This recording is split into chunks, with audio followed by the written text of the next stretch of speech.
Mythics. How are we all? Yes, it is not only another Saturday, but it's the first Saturday of 2026. My name is Ken Boyter, but you might already know that because you have been watching the Edra Tales Twitch channel, or possibly the Edra Tales YouTube channel, or you might know me from my other creative projects. Good morning. I'm finally on time, says Martha. I know. It's a new year, it's a new me. Hopefully it's a new you as well. How are you? Are you better? I've picked up a little cough actually. So if I cough throughout this live stream, do forgive me. You could probably feel I feel like I've got a bit of a cold coming on. However, to combat that, I do have some honey tea.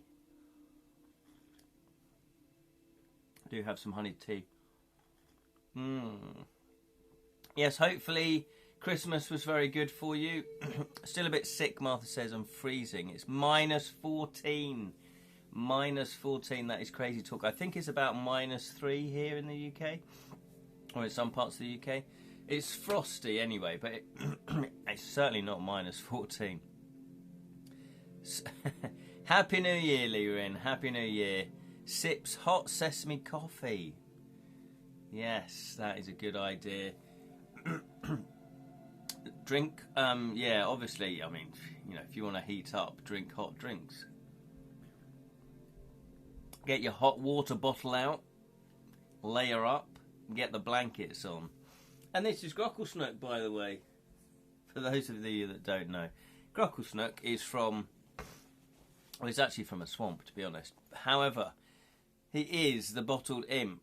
He is the imp in the bottled imp. Go check out over 450 fantasy videos on board game reviews, fantasy film reviews, and fantasy book reviews as well. That is a channel that I co-created with, well, and co-hosted with my good friend Julian. So there we go. Yes. How is everybody then? So I had a good morning, Sally. Good morning. Happy New Year, everybody. Also celebrating with hot coffee. Classic. Hopefully that'll be the thumb. Me doing that. Yes, it's been a lovely Christmas here in the dungeon, hasn't it, Grocklesnook? We got each other presents. Grocklesnook got me some socks and a rat. He thought I would like to eat a rat. I got Grocklesnook some new shorts. So he might be a bit embarrassed. I don't think you'll see them. And proofreading, that is a welcome sentence, Sally. That is a very welcome sentence. Martha's under a thin blanket. My two other ones needed to be washed. Oh no.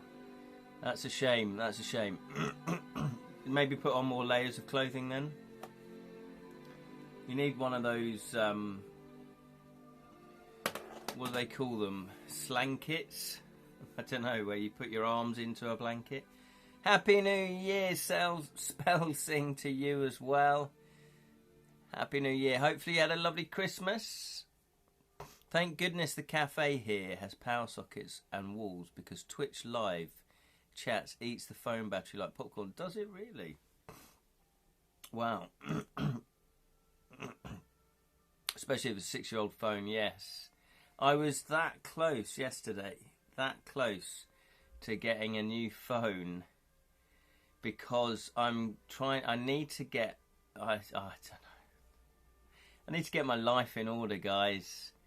It's one thing doing creative projects, but it's another thing getting your own actual life together, isn't it? But I need to get new broadband, and I need a new mobile. I can't send or receive texts in my own dungeon. Can you imagine that? So I was looking to switch providers, and then they sort of tempt you with the, oh, have a look at this. And they must know what phone I have, you know, even though I'm not with that network. But I put in, you know, the coverage, and it came out, I've got a Pixel 3a, which is quite old now. And and it came up with a Pixel 10a, and I was like, ooh, that's shiny and new. I need to get a new phone. The 2G network is closing down. Oh, that's a shame, Martha. Yeah, our 3G network closed down last year, which I think is why I haven't got any signal, even though my phone is a 4G phone. So I think the provider isn't very good at doing 4G here. However, you would have thought it'd be easy, that they'd want you to switch over. And then, so I went on to EE, and I chose certain things. I didn't go for the phone in the end, but I chose broadband and a phone mobile package together, and it was cheaper than my phone and my broadband at the moment. So I thought, oh, that's good, you know, I'll save £10 a month. And then so it sort of, it says and then it goes to a screen. It's very boring, but I feel very frustrated with it. Goes to a screen. Then it says create or log into an EE account. Well, I've not got one of those, so I thought, okay, create. And then it says enter your email address, so you do that. And then it sends you a verification code, which I then used. And it took me back to that screen that just had what I wanted, and then log in and create an account. And it's like, well, I can't log in because I've not created an account because I've not got a password yet. And when you click on it, create an account, it just gives you, we'll send you a code to verify it. And it's like, so it took me to a dead end. So I'm like, so I did it a couple of times as well, and I went, nah, this is broken. So I thought, do you not want my... So I thought, oh, okay, I'll go to a different provider. So I went to 3, and what happened there? Oh, that was it. 3 don't go through the cables. 3 only work on Wi-Fi. They only work on your phones, on phone signals. And it's like, well, I'm in an area that isn't brilliant, so I can't rely on that. Even for their broadband, they don't use any cables. So I'm like, no, that's not going to happen. Leaving this, but our deal package that allows us to upgrade old phones won't take into effect until November. Hello iPhone 18 by then, with Resident Evil and possibly Skyrim on the go. That's incredible. Yeah, it is. To be fair, though, and I've always said this, when technology works, it's amazing. It's absolutely amazing. This is amazing. I'm talking to you from the depths of a dungeon with my trusty Grocklesnook companion, and you are hearing it. You're seeing me. You're seeing pictures. You're able to type stuff, and I can read that. I mean, that's amazing. That's just mind-blowing. However, when it goes wrong, when they get it wrong, you know, like just stupid things, and I'm going to send you a code to do this, and we'll send you that to that, and that, and it just doesn't work. It's really frustrating, says Sally, and I agree. It is frustrating, and so I had one of those days yesterday, and we'll talk about this as part of the creativity. I love being creative. I love doing creative projects. Most of you here do that. And so, if I have to do real life stuff, I need it to work quickly. I need to do it. You know, I don't want to spend hours picking a new broadband provider. I just want to go, right, you'll do. Done. Thank you. So then I can get back to my creative projects. I had a day of trying to do real life stuff, and honestly, it was so frustrating because I ended up not feeling like I'd achieved much, and I do want to achieve stuff every day. I've got a leaky toilet. Look at me just ranting. New Year's angry rant. Happy New Year, everybody. I've got a leaky toilet I've been trying to fix for the past 2 weeks. And I thought I'd done it. You know, I got up at 6 in the morning. I woke up anyway. This was yesterday. And I thought, oh, I'm awake. I might as well just tackle this thing now because I don't know how long it's going to take. And I thought I'd done it. I thought I'd fixed it. And then a few hours later, I went back to test to see if it was still leaking. And it was. Martha's put in, my new project is giving me heck It's a baby blanket for someone, and I tried 5 times to start it yesterday. Oh, that is very sweet, though, Martha. That is very sweet. Yeah, that's frustrating as well, Martha. Absolutely. Thing is, though, I guess what I find is I then stop that if it's frustrating. I go, right, I'm not going to continue with that. I'm not going to waste any more time today on it. Then I'll go and do something else where I feel like I can achieve something, you know, where it's going to be an achievement. And then I might go back to it the same day, or even the next day I'll go back to it and go, right, I'm ready for you now. So I feel for you there, Martha. Little baby blanket, what colour is it? Tell us about it. What colour is it? Oh, there we go, Martha. But I'm knitting it 153 stitches, and it was just Blair. Oh, so you were 153 in, and you didn't like it. That is a shame. That is a shame. I do think, though, and nothing's wasted. Dusky blue, oh, lovely. Dusty blue, sorry, and lavender purple. Oh, that does sound lovely. That does sound lovely. However, Martha, I know it's frustrating, and me with my leaky toilet, you still learn from it. You still learn from it. Fits both genders. Yeah, oh yeah, that's a good point. I hadn't thought of that. Nice. You know, me learning about how to fix my toilet, I'm learning about the different parts. I'm learning about what works and what doesn't work. So that if it happens in the future, I know what to do, and it won't take me as long. And I know that's a bit rubbish, but that's how I take away the frustration. I say, okay, well, at least I learned a little bit more about fixing a toilet. So it's the same with, you know, board game design, writing, I guess, you know, doing knitting, doing anything craft-like, anything creative. Part of the process is getting it wrong. Part of the process is it not working out? It's not looking good. Oh, that doesn't work. Yeah. And you do have to just keep going, which you have done 5 times, so that's very commendable of you. It has to be done before September. Oh, okay, so you got a bit of time. You got a bit of time. That's good. You're not under massive pressure. Keep going, Martha. I'm sure you'll crack it. I'm sure you'll crack it. Lever Inspire, always loved lavender. Mum grew a patch outside the driveway at the house we grew up in Australia. Oh, that's fantastic. It's funny, isn't it, how little things like that remind you of your family or growing up or your mum or your dad. Because for me, lavender's sort of similar. We were lucky. We grew up in a nice big house.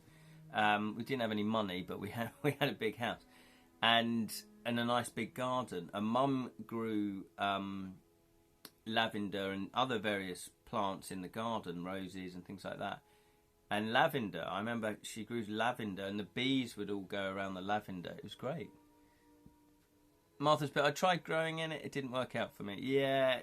Gardening's tricky. I've tried keeping plants outside in my little garden in the front, and it just doesn't work. I'm like you, Martha. I'm just like, well, I water them and I do this and I do that, and it just doesn't work.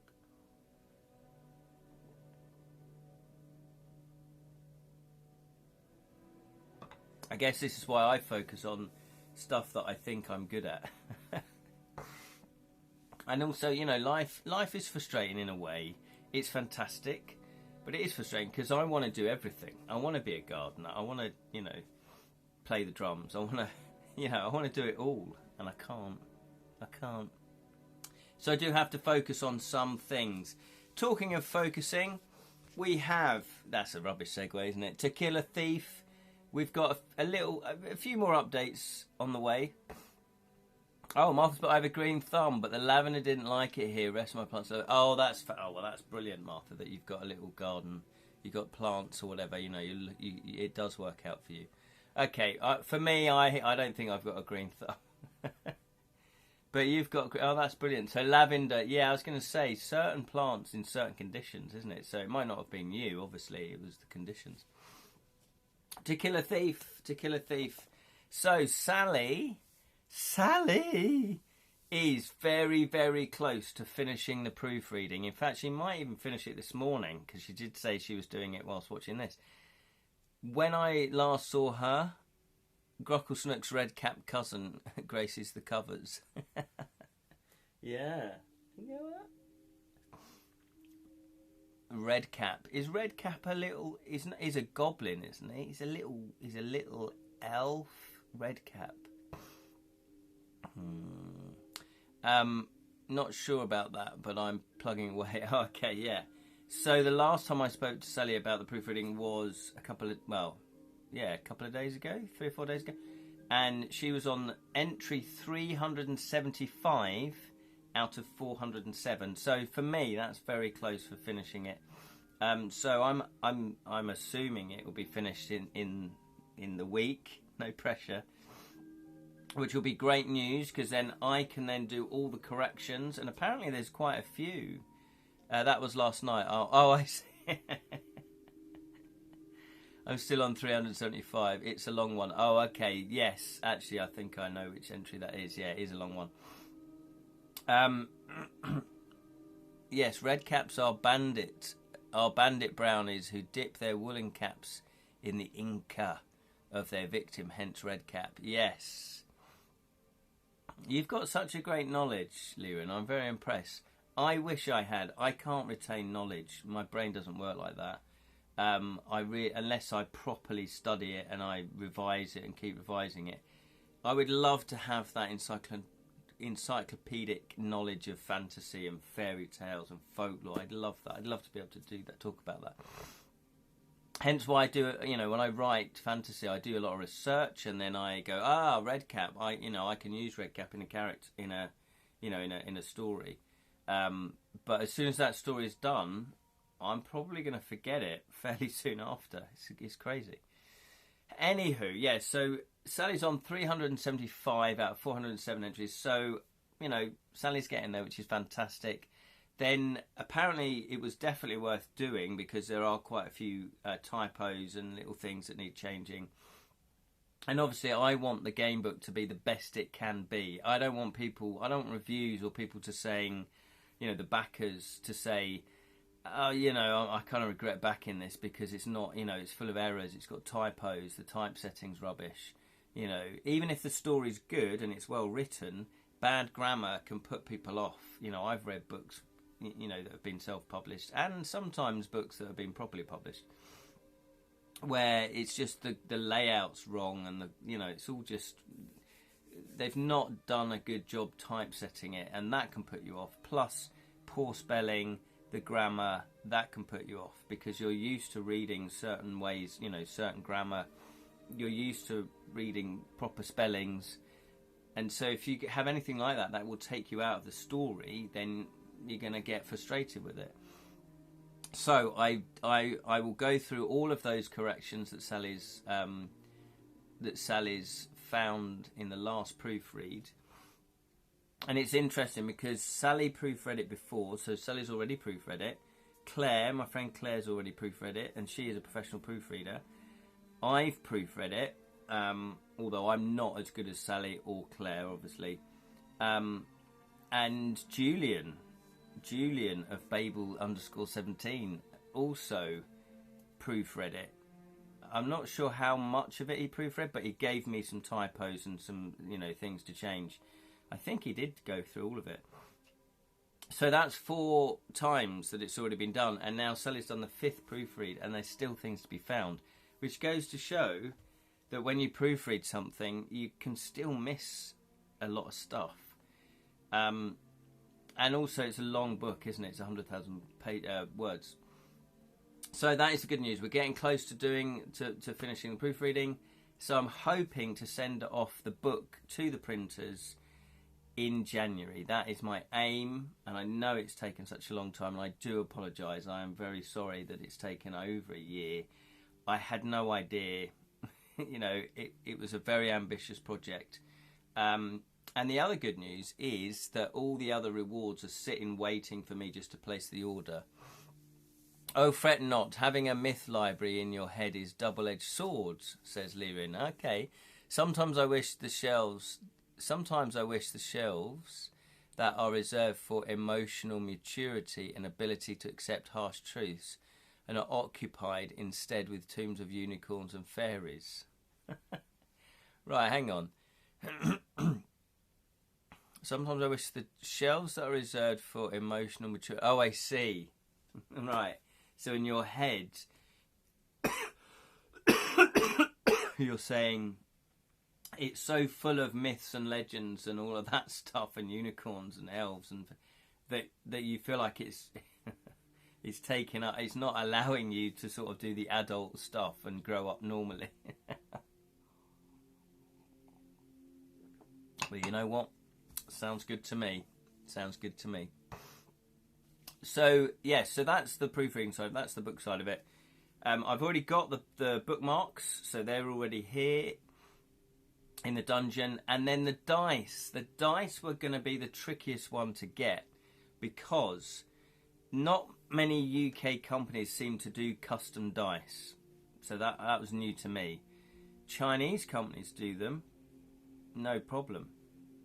However, get this. I thought, right, I'm going to do... Okay, I need to get the dice. I'll have to go to a Chinese company, especially because it's a D12. It's a D12. And so, I got a quote from a Chinese company, got in touch with them, and the minimum order, get this, so there was, I was going to get 100 dice. The minimum order that I could place with them was 5,000. 5,000. I confess to having my head in the clouds, still approaching my 40s. Yeah, I'm like that though, Lee Rin. You know, and I try to balance it. Obviously, you've got to mature. You've got to take on responsibility. You've got to have life. You know, you just do. You know, you've got to deal with life. But I try to do that as minimal as possible. Martha says they need to be balanced as well. Remember that. Yes, Martha, because you've had experience making dice as well. So, yes, that is a very good point, Martha, and we'll get onto that in a second.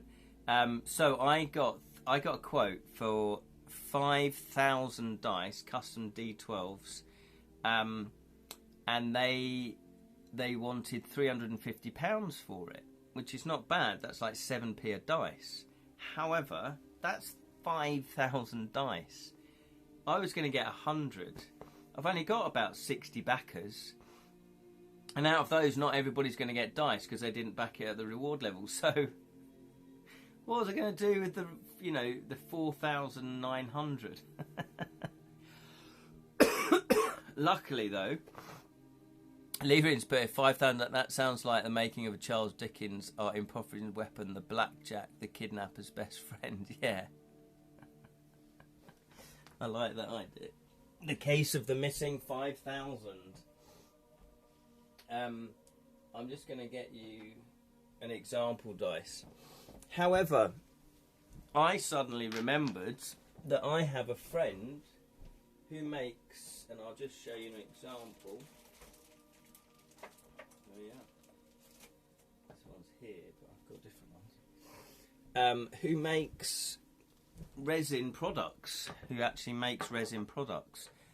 And in my research into dice are either made acrylic or resin. And I went, my friend makes resin dice. No, she doesn't make dice, but she makes resin products. In fact, she did make some of the gobheads. Yeah, you know, my little clay gobheads that I made. She made a mould of that and then started to make resin ones. So this is a pure clear one. Yeah, so look how pure that is. There's no air bubbles in that at all, like that I can see anyway. She does have a vacuum that takes the air bubbles out. So I said to her, have you ever made any dice? And she said, well, no. But she'd always looked at the dice and wondered, you know, why would people buy dice? You know, are people going to buy dice? How are you, little pencil-holding fellas? Oh, I see, yeah. Well, yeah, I could have made them pencil holders, couldn't I? So, actually, maybe I'll do that. Yeah, so, and I said about, because she'd seen moulds with the 12s, you know, all the different sided dice the D&D dice, you know, the role-playing dice. I'd love more green and black dice. Oh, well, yeah, this is green. I've got this green dice, and this is clear, and I like that. I like just the simplicity of that. And so I said to my friend, yeah, they're D&D dice, and they sell a lot. People collect dice. I collect dice, although I've had to not collect dice because I know I just spend so much money. And they're big, you know. So if you were to sell, I'm sure if you were to make dice, you'd sell them. Anyway, she's agreed to make me the custom dice. So they're going to be bigger than this. They're going to be slightly bigger than this. A nice size. But I did say to her, can you do them clear like this? But they're red. So they're going to be red with gold numbers on. And the 12 is going to be replaced with the demon head there. So they're going to be custom. And she made some test dice before Christmas for me, and they were great. They weren't the clear ones, though, because I just said, oh, well, you just make what you want to make, and I'll have a look at it. And they were all sparkly, and she put glitter in it. But it was a good experiment for her, because they didn't quite work out brilliantly in terms of there was too much glitter in it, and there was air bubbles in it and stuff like that. But she goes, oh, well, I know what to do next time. So like we were saying, if you get it wrong first time, she's learnt from it. So then over Christmas, she's been making clear dice, red with gold. And she sent me a photo, and they look amazing. They look really good. They look so good. And she said, yeah, I've got all the air bubbles out of it. And I do know how to balance the dice, or sorry, how to make sure they're balanced, because what you need to do is get a bowl or a glass and fill it with salt water. So get water, fill it with salt, and then to the point where it just floats. And then you spin the dice, and if every time you spin it, or a lot of the time you spin it, you get a different number, the dice is balanced.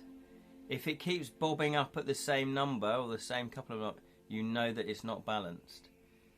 So that's how I'm going to test them. So there you go. So the dice hopefully should be done by January as well. So I'm hoping everything will be done certainly by the end of January, and then hopefully I can send things off in February. That is my plan. That is the goal. That is the goal. And then we move on to The Rat Wife of Sleepy Eye. That is the book that you will get, an ebook, if you backed my project and also Jam's project. That is the book there. And so I have planned out... I don't want to give it away, but I've planned out... Here's my flowchart. All of the entries. There's the whole story is planned out. And it is... How many entries is it? It's 130 entries, I think it is, or maybe a little bit more. Is it 130 or is it 133? I think it's 133 entries. So it's much shorter. The next stage of this is me writing it, and hopefully it won't take me that long to write, he says. Again, because I've learnt from the previous one, To Kill a Thief, that I'm not going to write long entries. They're all going to be very succinct, just like the Fighting Fantasy ones. And I feel like that's maybe part of the attraction of the Fighting Fantasy, because they are short entries, so that you're constantly shifting. You're always either making a decision or you're turning to the next entry, and that moves the story along. So that's that. And then what I aim to do is start writing the next game book. Yeah. So if we do another Kickstarter in October, which is what I'm thinking, although October I'm going to have to look at that, because I might be going to a games fair. I'm not sure yet. I might be going to Essen. It all depends if the publishers are going to invite me along again. They might not, because they might think, yeah, you know, we did the launch, we don't need you anymore, which is fair enough. Then,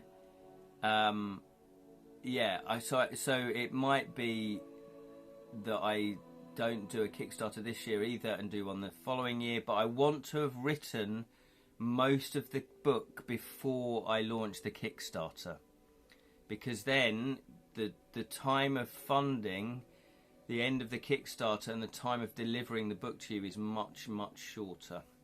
So that's the plan. That's the plan. So there we go. Oh, this cough.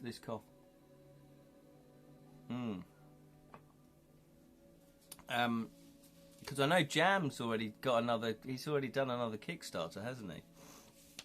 And then the other project that I've been working on over Christmas is, well, there's been a few actually.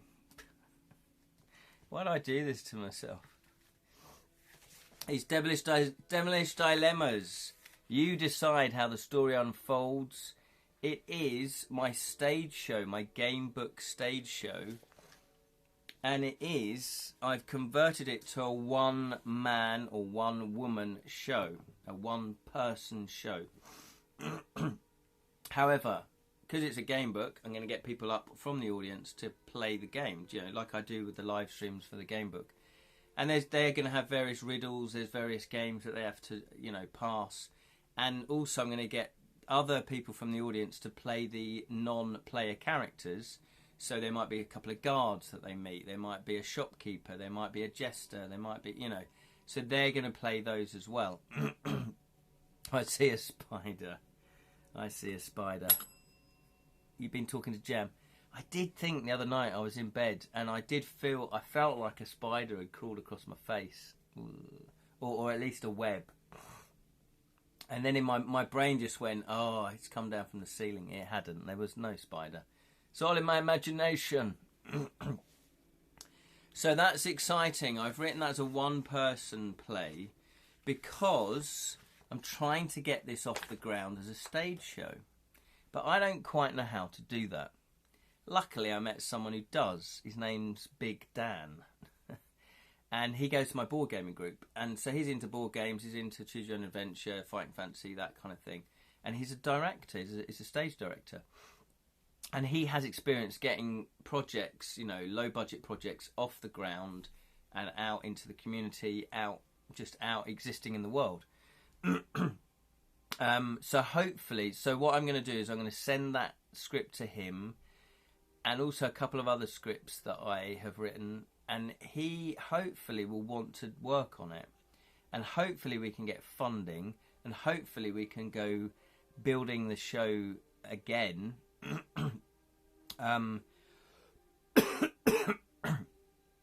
Because I just feel like it's a good idea. You know, I go to UK Games Expo and I've seen the Nightmare Show, I've seen, you know, there's Critical Role, there's other shows that are tapping into this sort of hobby, and I think I could do that. And a lot of times in my life I've gone, I could do that, and I've not bothered, and then someone else has made a success of it, so I'm like, I need to just do it. So that's exciting. However, I do have the two people version. So it might be that we do a 2 people version, but I initially had asked my friend Dave to be in it, and he spent a year with me, not all full time, but we developed it, we put it on, we did some shows that got good reaction. They were work in progress shows, and but he lives in Norwich, so he lives, you know, a good 2 hours away from me, and he hasn't got a car, so he'd have to rent a car. So it's just tricky us putting on shows regularly, especially when we can't really pay each other. You know, we're starting from zero budget. So this is why with Dan, we can maybe get funding, and then maybe get funding for 2 actors. So we just have to see. Just have to see. I just have to talk to Dan, basically. So there's that. Been working on that. And I've also been working on my card game, my new card game, which is Flat Cat, Fat Cat. There's a fat cat. There's a cat in a fancy hat. And this is going well. This is going well. There's a cat. There's another fancy hat. And another fancy hat. Obviously, I've not shuffled these yet since the last game. There's a flat cat. There's a flat cat. There's a flat cat. So yes. So this has been going well. This has been in development now since October. So not too long actually. October, November, yeah, December. So about 3 months. And this isn't the first time I've spoken about it, but it is interesting the playtesting process, because again, this is part of, we were saying about making mistakes or things going wrong or things not working out. That's part of the creativity process. Playtesting is part of it. You know, sometimes, and I've done this countless times with other games and this game, where you play test it, and either someone makes a suggestion and you go, oh, actually, that's not a bad idea, maybe I could do that. And then you try it out, you change the game, and you try it out on the next play test, and it just doesn't work, it just falls flat, and you go, right, okay. Even though in your head you go, yeah, that should work, that's going to work. So, yeah, so I'm at the stage now where I've pretty much play tested this in a good way. So that I've made a number of changes to get it to the stage that it's at now. And I think it needs maybe 1 or 2 play tests, because it's good to get a good number of playtests when you feel the game is done, and because just to make sure you back it up, so you think, yeah, that game's finished, I've done it, it's ready to pitch, but you know what, I'm going to playtest it a couple more times just to make sure.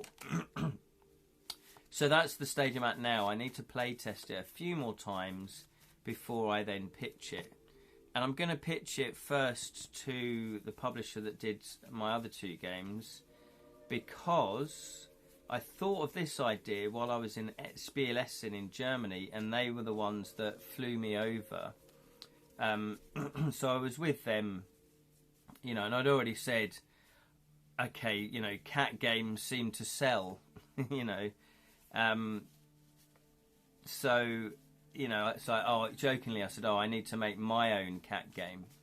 So I'm going to offer it to them first. If they don't want it, then I'll pitch it around to other publishers. I so badly want to play some more board games, but nobody to play them with. Oh, that is a shame. That is a shame. Yeah, so I take it your D&D group is a pure D&D group. They don't play board games. You can never have enough cats. Exactly. Look at that flat cat. Well, that was the publisher's response as well. You can never have enough cat games. And it's like, yeah, but there's so many cat games. And he said, cat games sell. They sell. Look at that. So this artwork is all AI artwork, which is good for the purposes of prototypes, because it just means I can quickly get an image onto the cards. However, obviously I'm not going to use this in the final artwork. I've already got someone in mind to do another set of artwork for the prototype before I pitch it to the publisher. The club I am in has board games, but so few play them.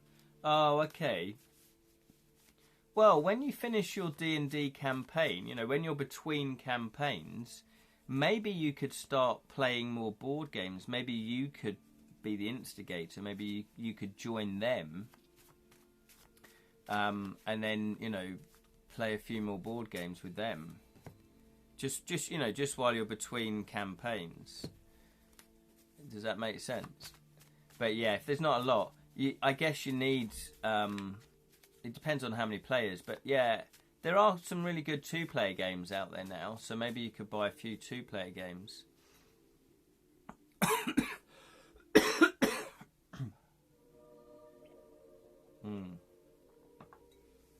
That honey's done well. The other thing that I've added while I've been playtesting are little cat lady tokens. Cat lady tokens. So there you go, cat lady tokens. And look how cute these are. Black cat tokens. Can you see the outline there? Little black cat tokens. Isn't that cute? Isn't that cute? Little black cat tokens. So the game has got a few more bits. A few more bits in there, but I do need to update the artwork a little bit from the previous playtest. I'll probably do that today, actually, because things are starting back up, aren't they? There's no rest for the wicked. It's frustrating because my board game group and my playtesting group have decided to be on the same night now, whereas last year they weren't. It's on a Monday. However, I'm pretty sure I can change the playtesting group because there's only about 4 of us, 5 of us. Anyway, the one game I want to play is Feed the Kraken. Oh, Martha, I have played that. Yes, you will love it. You will love it. Yeah. Oh, brilliant. And I know I know one of the designers, Michael, is. I'd consider him a friend now, because he's Feed the Kraken is distributed by the same publisher as my games, as Kedrick and my games, and it's really good. Yeah, Feed the Kraken. Shall I go and get it? I'll go and get it.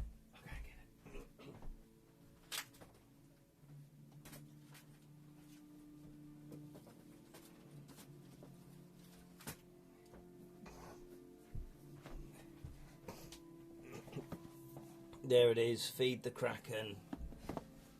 So have you never played it? I'm watching someone play it now, and more pirate games are welcome in my world. Yeah. Yeah, Feed the Kraken is really fun. It's really fun. Have we got two boards? Oh look, they got 2-sided board. Yeah, it's really good fun. Oh, we should play it. Can't play it over. Yeah, it's really good fun, and it's a good storytelling game. Absolutely.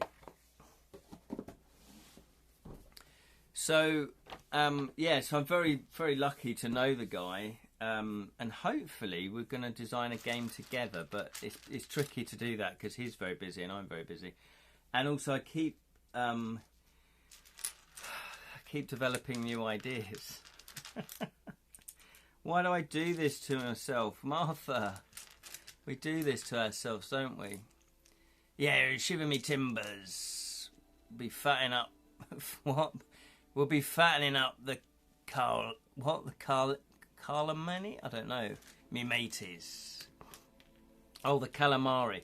I'll do that again. Arr, shiver me timbers. We'll be fattening up the calamari, me mateys. Calamari, what is that? That's some type of seafood, isn't it? I have the board game of Treasure Island. I just need the expansion of it. Oh, you've got the board game Treasure Island. I didn't realise there was a board game of Treasure Island. That sounds great. That sounds really cool. Yes, so there is... Oh, and the other thing that I've been working on, Dick Turpin game, Dick Turpin board game. So that is Highway Robbers. That's highwaymen and women, highway people. Yeah, so that's going to be a good game, Dick Turpin game.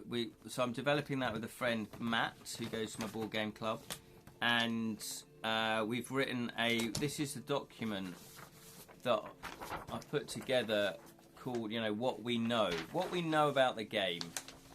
And this is just brainstorming. It really is. Just put it in any order, type it out, has the game got a board? Is it a card game?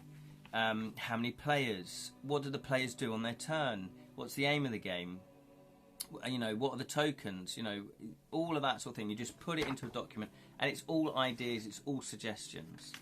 And then from that, we're going to discuss our kind of vision. Because Matt might go, I just want it to be a card game. And I'm going, yeah, but I want it to be a worker placement game. So, we're going to have to work something out. And that's kind of how the development of that will go, hopefully. So we're at the stage now where we do need to have a sit-down meeting and just go, yeah, what are we doing? What we're doing with this? So there's that. And then my Christmas Carol game. I have started working on that as well. I'm trying to get the rules done now. So I'm past the stage of what I know. I'm pretty sure I know what I want the game to be, and I know how I'm going to do it. It's now just, and I think this might be the hardest part of designing a game. It's getting your ideas from that what I know document into the rule set. That is the hardest bit, because you're having to work things out. Does that make sense? You're having to sit down now and go, okay, what exactly does a player do? And what are they trying to achieve? And how are they going to do it? And does it work? But the does it work is normally the playtesting part of it. Oh, Grocklesnook's down! What happened there? What happened there, Grocklesnook? What happened there? What? Did you fall asleep? Is that what happened? You fell asleep. Oh well, let's put you back up here, Grocklesnook. Was that me? Did I knock you over? He's drunk. Oh, it's all kicking off. We're just going to have to put you like that. There we go. Oh well, it's the new year. Calamari is squid, that's it, of course it's squids. Calamari is squid fried in batter, best served with lemon juice and tartar sauce. A delightful British snack as fish and chips. I'm pretty sure I've had calamari. I think I've had it in Spain. Yeah, and it was nice. It was rubbery, but it was nice. So there we go.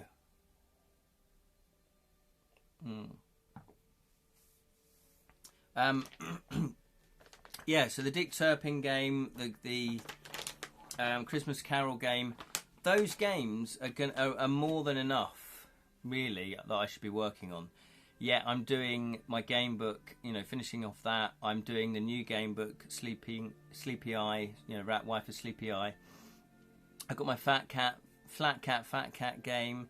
I've got my stage show. I'm a crazy man. I don't really know how to stop that from happening. Anybody got any tips on how to stop taking on projects? I guess you just say no. But the thing is, this Christmas Carol, I have said no for at least a year, maybe 2 years, because I've got other stuff that I've been developing. So at some point, you have to just go, no, I need to do it. It's not going away. For my own sanity, it's not going away.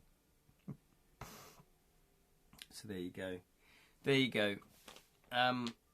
What else have I got? Have I got anything else on the go? Oh, I'm going to sneeze. Ready? Excuse me. Normally my sneezes are loud. I turn the volume down on that. Krakens. To think that supposedly less evolved mollusks could grow to such a titanic size in the lonely depths to be a worthy rival to leviathans like the white whale. They're in the Bible, aren't they? I can never pronounce that word. Leviathans. Yeah, I love the concept of Krakens. This is a game that I really wish I'd designed. That you go, yeah, this really ticks all my boxes. Feed the Kraken, because it's story based. Basically, it's story based. Yeah, 5 to 11 players though. 5 to 11 players, but it is story based. It's good. Leviathan, that's it. Leviathan. Thank you, Lirin.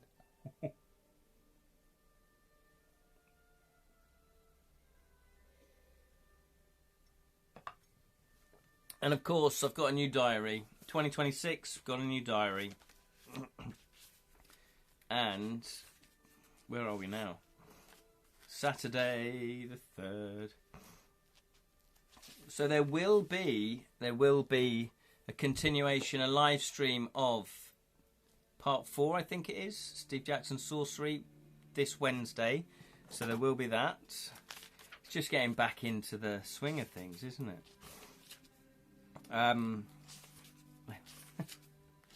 Oh, one thing I do every year is I do a clock tarot.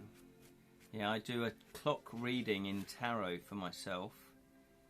And I do need to write down. So I've done the actual cards for each month. However, I normally write the meanings of them in. So if anyone knows what the Queen of Wands means, that is January's card. So before we get too far into January, I really should write that down, shouldn't I? I might do that today as well. And the overall was 4 of Cups. So 4 of Cups is good. I think Queen of Wands is a good card. 4 of Cups is a good card. I'm always a bit wary of the swords. Hooray! Says Lirin. Yes, to live stream Fighting Fantasy. Yeah, looking forward to it. And I'm enjoying the time off. Hopefully you guys are enjoying your time off as well. Because Martha's always been on at me to not overwork, and you are quite right, Martha. So thank you for looking out for me and my mental health, because I do think at times I put a lot of pressure on myself, and I spend a lot of time doing my projects, and then I still got a part-time job at the school, and then I come home, and then I do say 5 or 6 hours work there. I'm trying to do my mediumship as well, and this year I do want to do more mediumship, more one-to-one readings. So I'm trying to do marketing for that and try and get that off the ground. So I do think, yeah, it's very important, isn't it, for us not to overwork. Lirin has got myself wheel trackers for skill, stamina, luck provisions and gold at the latest tabletop game festival. Oh, I see. I know. I was going to say what are wheel trackers, but I think I know what they are, aren't they? I use my coaster as an example. Yeah. So there's a little cutout bit with the a number, and you turn them, don't you? That would be a good reward for my next Kickstarter, wouldn't it? Imagine that, where you have your trackers. Oh, that's a great idea. I wonder who could make those for me. Yeah, that's great. You've got, yeah, brilliant. But it'd be really good if I got them custom made, wouldn't it? Because then you could have vigor. Yeah. Though strictly speaking, they are for Warhammer victory points, but with dice pairs. Dice pairs of wheels, we'll be able to keep track of our Sorcery Adventure Schools. That's fantastic. That is great. Well, again, another one of my ideas. 5 pairs. Oh, but with 5 pairs of wheels. Oh, I see, yeah. Well, it's a good modification. I do want to do a version of my game books where you get the book, but you also get decks of cards, and and maybe trackers like that, and you get the dice. So it's more of a little mini box game. Worst part for me is that the bathroom is the warmest part of the room. Oh no. Is that because you've got a radiator on in there? Or is it just the way it goes? So for me, my bathroom is... Yeah, my bathroom and the kitchen are the coldest. In fact, it's all cold. And when it's cold. Yeah. Yeah. Try and layer up. This jumper, seriously, I bought this jumper maybe 10 years ago now. And yes, they're a little bit shiny. However, it was quite expensive, and I'm really glad I bought it because it's lasted so long, and it's really thick and warm. It's lovely. It's right now so cold in Taiwan. Everyone is wearing woolly gloves like kids in the Snoopy Christmas special, and I'm going to watch the Snoopy Christmas special today. I'm going to watch that. I watch it every year. Right, God, it's cold in Taiwan as well. Anywho, I think we're coming up for an hour. It's lovely chatting with you guys again. I have missed it, but I did need a break from live streaming. I think with winter especially, I do seem to hibernate. I do sort of like not doing things, or sorry, not mixing with people. And I am going to start the campaign to bring back April the 1st as the new year. Because in ancient times, or medieval times, or whenever they changed the calendar, April the 1st was the new year. April the 1st was the new year. And April the 1st, when we have April Fool's Day, we do in the UK, I'm assuming you have it in America, do you have it in Norway and Taiwan? I'm sure you do. Or maybe you don't, but it's a day where people would go around going, oh, you're an April Fool. And the origins have been lost. However, it is to do with, if somebody still celebrated Happy New Year, the new year on April the 1st, other people who follow the new calendar, where the first of the new year is January the 1st, were encouraged to say, oh, you're a fool, I'm going to play a trick on you. Of course April the 1st isn't the new year, the new year. So they were kind of bullied into changing their beliefs and their customs. So I'm going to bring that back because it makes sense, because it's spring where plants and animals come out of hibernation, where things open up. The light comes, the sun comes back, it's spring. Winter? This is midwinter, it's bleak. We'll notify you fellas when Chinese New Year comes in February. Oh yes, exactly. And isn't that interesting how the Chinese celebrate it in February? It's the year of the horse. Fantastic. I saw a Facebook little video and it made me think, why... And maybe you know this, Lewin. Why is there only one mythical creature out of all... unless I'm wrong. But the dragon is the only mythical creature out of all the creatures, out of all the animals. Is that right? So if that is the case, are they saying that a dragon really is real or was real? Oh, okay, Lewin's... But, because why include one mythical creature? And why a dragon? Why not a cockatrice? Why not a Warpatinger? Why not a shrug monkey? What? Yeah, why not a bugbear? Why a dragon? So I've got a feeling dragons were real, and that dinosaur bones are actually dragon bones. Just putting it out there. Just leaving you with that. Yeah. There we go. And also, apparently, there is a beetle that can create sort of acid by mixing two liquids together. And it comes out its behind. And it's like a sort of fiery jet. So if a little beetle can do that, surely a big beast could do the same. Mix two chemicals together to produce fire. Because you can do that. You can do that. I'm just putting it out there. So maybe all the mythology, like the Kraken, like the Cyclops, like the giants, maybe it's all been real.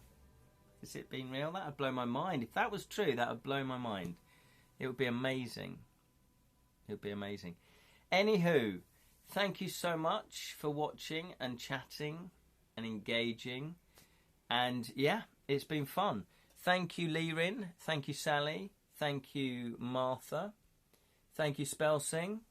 And thank you anyone that just watched but they didn't comment. I won't know who you are because it doesn't show me like just who's watching. But thank you anyway. And if you do want to follow the channel, it helps with the algorithms. And you can click the notification button and hopefully, Twitch is a bit glitchy, but it should let you know when I'm going live if you put the notifications on. 385 now. Yes, look at that, Sally. Wow, Sally's done another 10 entries. Have a lovely week, everyone. Thank you, Sally. And to you. Thank you, Sally, for watching as well. So, 407 entries. Sally's homing in. She's on the home straight. She's on the home straight. So thank you, everybody, for watching. And, yes, we'll be back next Wednesday, or this Wednesday, 7 p.m. UK time. The dragon in his kindness came 5th place. Ooh, I don't know what that means. The dragon in his kindness came 5th place. What was that? Have I missed something, Lirin? You've just dropped that in. Oh, sorry. I have. I've missed that. Look up. Yeah, thank you.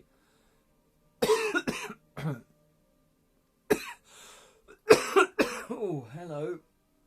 Let me read this then. The gods were trying to assign years sacred to each animal and decided with a race. The dragon was the fastest, but it had to give rain to the providence in drought.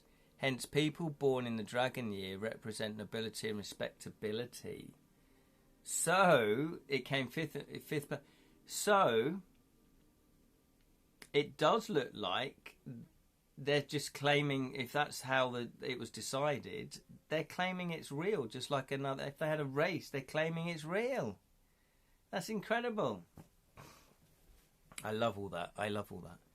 Anyway, yes, thank you so much for watching, everybody. Sorry it's been a little bit low-key, but I've got this cold. Hopefully you've still enjoyed it.